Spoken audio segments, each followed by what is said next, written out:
बोली श्री सद्गुरु महाराज जी की जय। सच्चे दरबार की जय। उमापति महादेव की जय। श्री कृष्ण बलदेव की जय। सिया बलराम चंद्र महाराज की जय। प्रिय भगवत प्रेमियों, हमेशा की तरह आज भी प्रभु के चरणों में बैठने का सुअवसर प्राप्त हो रहा है। प्रभु की कृपा का, प्रभु की दया का आनंद आप हम सब प्राप्त कर रहे हैं। सत्संग विचारों का लाभ आप सभी हम ले रहे हैं।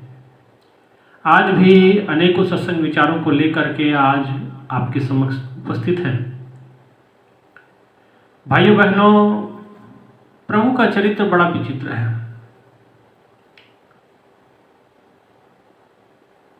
बहुत सारे लोग प्रभु के चरित्र का आकलन करते हैं, उनकी व्याख्या करते हैं, लेकिन प्रभु के चरित्र को समझना इतना सहज नहीं है। प्रभु के चरित्र को गाना इतना आसान नहीं है। महापुरुषों ने कहा, स्वयं गोस्वामी जी बालकांड के अंतर्गत लिखते हैं, अति विचित्र रघुपति चरित्र जानहि परम सुजान। भगवान राम का जो चरित्र है बड़ा विचित्र है और इसे कोई परम सुजान व्यक्ति ही, परम ज्ञानी व्यक्ति ही समझ सकता है। परम सुजान। अन्यथा जो मोह के वश है, माया के वश है, वो प्रभु के चरित्र का आकलन कैसे करे। प्रभु के चरित्र में बहुत कुछ छुपा होता है, लेकिन तुच्छ जीव उस चरित्र को न जान पाता। प्रभु के चरित्र को समझना है, प्रभु के चरित्र को जानना है तो भाइयों बहनों, एक पूर्ण संत सतगुरु की आवश्यकता है, पूर्ण महापुरुष की आवश्यकता है, जिसके द्वारा हम अपने अंतर्घट में दिव्य दृष्टि को प्राप्त करेंगे और दिव्य दृष्टि को प्राप्त करके हम उनके वास्तविक रूप को जानेंगे, तब हम उनके चरित्र को समझ पाते हैं, अन्यथा नहीं। भगवान का चरित्र अगर बाहरी दृष्टि से अगर आप समझना चाहें तो बड़ा मुश्किल है। आप फंस सकते हैं, आप शंकित हो सकते हैं, आप शंकाग्रस्त हो सकते हैं, जैसे माता सती शंकाग्रसित हुई। भगवान भोलेनाथ ने कहा कि जय सच्चिदानंद जग पावन। भगवान राम की लीला को देखा और माता सीता के वियोग में वो तड़प रहे हैं, पत्तों से लताओं से पूछ रहे हैं कि मेरी सीता कहाँ है। परंतु ये चरित्र परम सुजान भगवान भोलेनाथ तो समझ गए और वो चाहते तो जमीन पे जा करके, धरती पे जा करके प्रभु को प्रणाम कर सकते थे, लेकिन उन्होंने वक्त की नजाकत को समझा और कहा कि अगर मेरा जाना हुआ तो लीला में विघ्न पड़ सकता है। इसलिए उन्होंने वहीं से आकाश मार्ग से ही प्रभु को प्रणाम कर दिया, जय सच्चिदानंद जग पावन। परंतु साथ बैठी मां सती को ये बात समझ नहीं आई।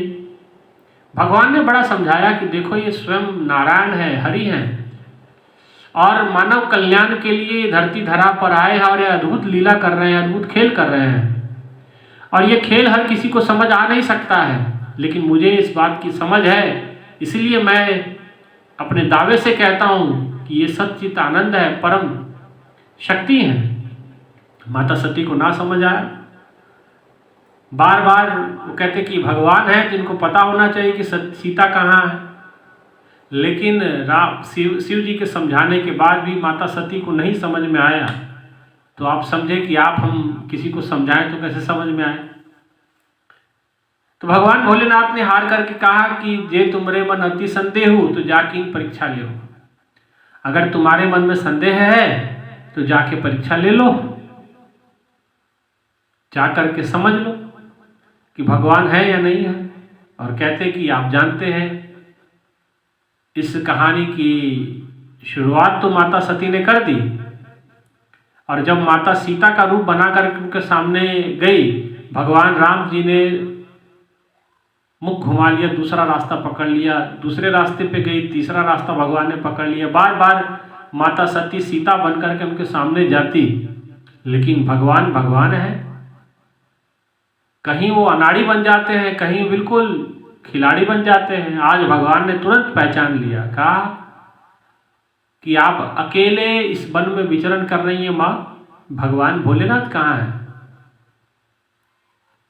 माता सती सीता रूप में शर्मिंदा हुई और वापस जाती कैलाश पे। भगवान भोलेनाथ ने पूछा परीक्षा ले ली, तो उन्होंने कहा कि हाँ ले ली, और मैंने आप सत्य कहते थे, ये परीक्षण पर मैं पाया कि राम जी स्वयं नारायण ही हैं। भाइयों बहनों, माता सती को ये परीक्षा तो ले ली, लेकिन इसका परिणाम बड़ा भुगतना पड़ गया।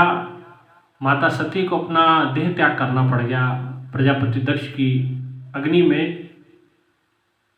तो माता सती ने प्रभु के चरित्र पे संदेह किया। समझाने वाले भोलेनाथ जी हैं, फिर भी समझ नहीं आती है। आप हम किसी को समझाएं तो कैसे समझ में आए, क्योंकि भगवान का जो चरित्र है बड़ा विचित्र है। प्रभु चरित्र अति विचित्र, भगवान का जो चरित्र है बड़ा विचित्र है। रघुपति चरित्र अति विचित्र, जान ही परम सुजान। भगवान का जो चरित्र है बड़ा विचित्र है, और एक परम सुजान व्यक्ति ही समझ सकता है। परम सुजान मतलब जो परम अवस्था को प्राप्त किया हुआ है, जिन्होंने अपने अंतःकरण में उस परमात्मा का साक्षात्कार किया है और निरंतर उसका ध्यान भजन सुमरण करते हैं और ध्यान में डूबे रहते हैं, वही प्रभु के चरित्र का था पा सकता है।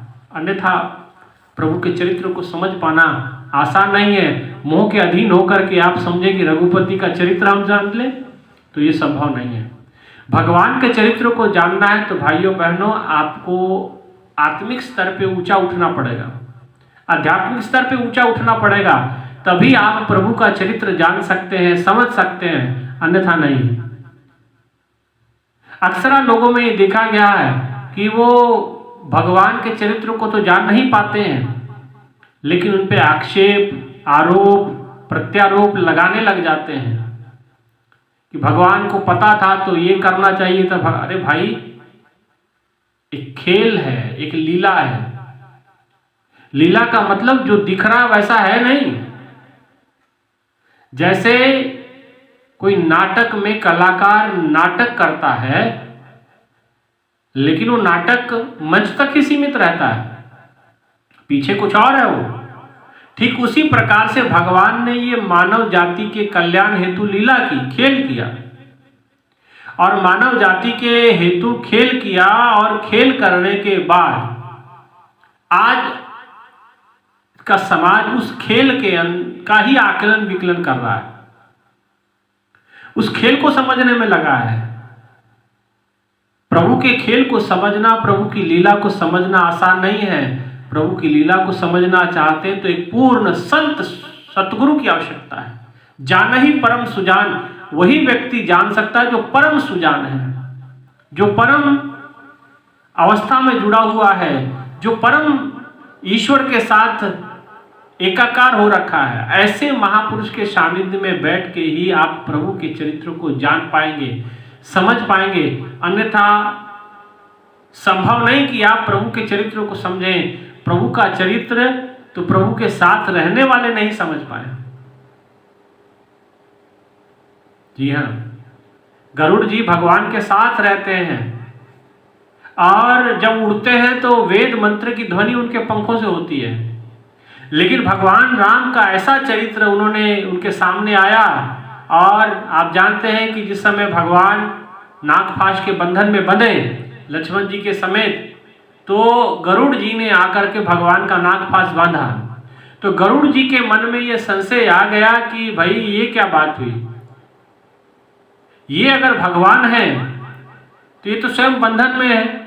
जो एक साधारण नागपाश के बंधन को नहीं काट सकते, तो इस संसार के भव सागर के जटिल कटिल बंधनों को ये कैसे टालेंगे, कैसे काटेंगे? ये तो हमारी समझ से परे है। तो कहा जाता है कि उनके मन में संदेह था, संदेह को लेकर के नारद जी ने कहा कि आप भोलेनाथ जी के पास जाइए, वही समझा सकते हैं। माता सती को भी वही समझाए थे, आप भी जाइए, क्योंकि संदेह परमात्मा पे तो ये आपको पता नहीं कितने जन्मों तक आपको लेके डूबेगा, ये लेके घूमेगा। तो कहते हैं कि भगवान के पास जाते तो भगवान ने कहा कि अगर संशय आ गया है तो बहुत काल बहुकाल करिए सत्संगा तबहि होए संशय के भंगा। बहुत समय तक आपको सत्संग सुनना पड़ेगा और सत्संग सुनने के बाद ही आपको ये संशय आपका भंग हो सकता है। और कहते हैं भगवान ने, भोलेनाथ जी ने उनको गरुड़ जी को काकभूषणी जी के पास भेजा और काकभूषणी जी वहाँ उनको सत्संग सुनाते हैं। बहुत समय तक उनके चरणों में रह करके सत्संग सुना, महिमा सुनी, तब जाके प्रभु के प्रति उनका संशय खत्म हुआ। तो साथ रहने वालों के भीतर भी संशय आ जाता है। प्रभु के साथ गरुड़ जी रहते, उनके मन में संशय आ गया, तो आप हम कौन, बड़ी बात है। इसलिए प्रभु का जो चरित्र है बड़ा विचित्र है। प्रभु चरित्र अति विचित्र है। प्रभु का जो चरित्र है बड़ा विचित्र है। और क्यों विचित्र है? क्योंकि राम जन्म के हेतु अनेका, परम विचित्र एक ते एका। क्योंकि भगवान के जन्म लेने के पीछे राम जन्म के हेतु अनेका, बहुत सारे हेतु थे, बहुत सारे कारण थे। अति विचित्र, परम विचित्र एक ते एका। और परम विचित्र थे। कहीं जय विजय की कहानी आती है कि जय विजय दो भाई थे जो द्वारपाल थे, बाद में उनको श्राप मिला और वो ही धरती पे बार बार 3 जन्मों का भगवान से उन्होंने बैर मांगा ताकि जल्दी मुक्ति हो। तो वही कहते, कभी हिरण्याकश्यपु हिरणाक्ष बन के आते हैं, कभी कुंभकर्ण और रावण बन के आते हैं, और कभी जो है शिशुपाल और दंतवक्र बन करके आते हैं। राम जन्म के हेतु अनेका, अति परम विचित्र एक ते एका।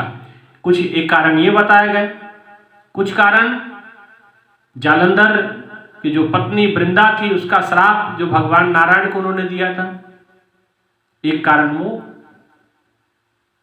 और अदिति और मां अदिति और कश्यप ऋषि ने पुत्र रूप में भगवान को मांगा था, तो आज दशरथ और कौशल्या के रूप में वो जन्म लिए, तो उनके घर में पुत्र के रूप में प्रभु ने जन्म लिया, एक कारण ये भी था। तो ऐसे अनेकों कारण है, एक कारण नहीं है। प्रभु जन्म के हेतु अनेका, एक ते एक, अति परम विचित्र एक ते का, परम विचित्र है। तो भाइयों बहनों, जो परम विचित्र है तो उसको परम विचित्रता को उस परम ज्ञान के द्वारा ही प्राप्त किया जा सकता है, समझा जा सकता है। ऐसे प्रभु के चरित्र को समझ नहीं पाएंगे, ऐसे प्रभु के चरित्र को जान नहीं पाएंगे, आक्षेप लगाते रह जाएंगे, लेकिन प्रभु का चरित्र बुद्धि से समझ में आने वाला नहीं। राम अतर्क बुद्धिमान वाणी। प्रभु को अगर समझना चाहते, राम को समझना चाहते तो तर्कों से नहीं समझ सकते। राम अतर्क, तर्कों से परे है। बुद्धिमान वाणी, बुद्धि से परे है, मन में वो पकड़ में आने वाला नहीं। वाणी आपकी सामर्थ्यवान नहीं है कि प्रभु के चरित्र को, प्रभु के महिमा को जान सके। इसलिए भाइयों बहनों, हमें एक ऐसे महापुरुष की आवश्यकता पड़ती है जो हमें दिव्य दृष्टि दे, तभी आप राम का चरित्र, प्रभु का चरित्र समझ सकते हैं। इसलिए महापुरुषों ने कहा, उघ्र ही विमल विलोचन हिय के, मिटहि दोष दुख भव रजनी के, सुजहि राम चरित मणि मानिक, गुपत प्रकट जो जह खानिक। उघरही, उघड़ेगी, खुलेगी क्या? विमल विलोचन, विमल का मतलब होता है जो मल से रहित, विलोचन मतलब नेत्र। उघरही विमल विलोचन ही के, ये हृदय की आंख जब खुलेगी, जो मल से रहित आंख है वो खुलेगी। मिटही दोष दुख भव रजनी के, आपके दोष मिटेंगे दुख भव रजनी के। सुजहि राम चरित मणि मानिक, तब आपको राम का चरित्र समझ में आएगा। गुप्त प्रकट जो जय खानी, तो गुप्त जो मोती मानिक के उनके चरित्र में छुपे हुए हैं, जो संसार के सामने नहीं आ पाते हैं, वो गुप्त रहस्य आपके हृदय में ही प्रकट हो जाएंगे। लेकिन कब? जब आपकी हेय की आंख, हृदय की आंख, ये दसम द्वार, ये तीसरी नेत्र जब गुरु की कृपा से खुलती है तब आपको प्रभु का चरित्र समझ में आने वाला है। ऐसे प्रभु का चरित्र समझ में नहीं आएगा। ऐसे तो आप एक साधारण व्यक्ति अपने बच्चों को नहीं समझ पाता तो भगवान को समझना कौन कैसे समझेगा वो। इसलिए अगर भगवान को समझना चाहते हैं तो एक पूर्ण संत सतगुरु की आवश्यकता है, जो आपको ज्ञान दे, वो ब्रह्म ज्ञान प्रदान करे, वो दिव्य दृष्टि प्रदान करे, और दिव्य दृष्टि के द्वारा उस दिव्य का आकलन आप कर सकते हैं। उस दिव्य का साक्षात्कार करने के बाद ही उसको जान पाएंगे, समझ पाएंगे। ऐसे तो बुद्धि से भगवान पकड़ में आने वाले नहीं। हमारी बुद्धि चाय के चम्मच के तरह है और भगवान सागर है, ऐसे नहीं पकड़ में आना, ऐसे नाप में आने वाला नहीं, वो ऐसा नहीं नापा जा सकता है। इसलिए उनको अगर समझना है तो महापुरुषों ने कहा कि आपको एक सूर्य ही रामचरित मणि मानिक गुप्त प्रकट जो जाए खाने, वो गुप्त आपको द्वार खुलवाना पड़ेगा, वो दसम द्वार खुलवाना पड़ेगा, वो दिव्य दृष्टि खुलवानी पड़ेगी। तब जाकर के आप प्रभु का चरित्र समझ पाएंगे, तब जाकर के आप प्रभु के उस परम ज्ञान को प्राप्त कर पाएंगे, उनके अद्भुत कार्य को समझ पाएंगे, अन्यथा नहीं तो उनकी बाहरी लीलाओं में आप उलझ के रह जाएंगे। और बड़े बड़े ऋषि मुनि महर्षि, यहाँ तक देवी देवता भी भगवान के चरित्र को समझ पाने में सक्षम नहीं है। इसीलिए महापुरुषों ने कहा कि प्रभु के चरित्र को समझने के लिए आपको दिव्य दृष्टि की आवश्यकता है, एक पूर्ण संत की आवश्यकता है, पूर्ण गुरु की आवश्यकता है। भाइयों बहनों, जब तक वो दिव्य दृष्टि नहीं खुलती आप प्रभु का चरित्र नहीं समझ पाएंगे।